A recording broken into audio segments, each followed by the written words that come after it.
Some times life feels heavy. కొన్నిసార్లు జీవితం చాలా భారంగా అనిపిస్తుంది. Obstacles stand before us. అవరోధాలు మన ముందుకు వస్తాయి. Failures try to break us. విఫలాలు మనలను బలహీనపరచాలని చూస్తాయి. And pain fills our hearts. బాధ మన హృదయాలను నింపివేస్తుంది.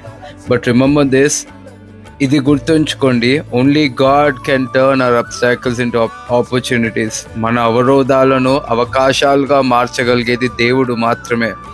ఆ ఫెయిల్యూర్స్ ఇంటూ అచీవ్మెంట్స్, మన విఫలాలను విజయాలుగా మార్చగలిగేది దేవుడు మాత్రమే. ఆ పెయిన్ ఇంటూ పవర్, మన బాధను శక్తిగా మార్చగలిగేది దేవుడు మాత్రమే. What seems impossible for us, మనకు అసాధ్యంగా కనిపించేది is always possible with God. దేవునితో ప్రతిదీ సాధ్యమే. వెన్ వి ట్రస్ట్ హిమ్, మనము ఆయనను నమ్మినప్పుడు డార్క్నెస్ బికమ్స్ లైట్, చీకటి వెలుగుగా మారుతుంది.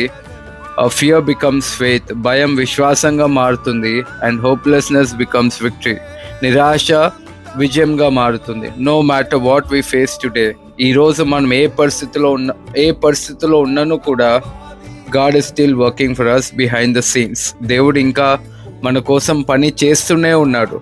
So keep praying. కాబట్టి ప్రార్థన చేయండి, కీప్ బిలీవింగ్, నమ్మకం ఉంచండి, and keep moving forward in faith. విశ్వాసంతో ముందుకు సాగండి. బికాస్ ఆ బ్రేక్ త్రూ ఇస్ కమింగ్. ఎందుకంటే మన విజయం దగ్గరలోనే ఉంటుంది. ఇట్లు మీ ప్రదీప్. Thank you.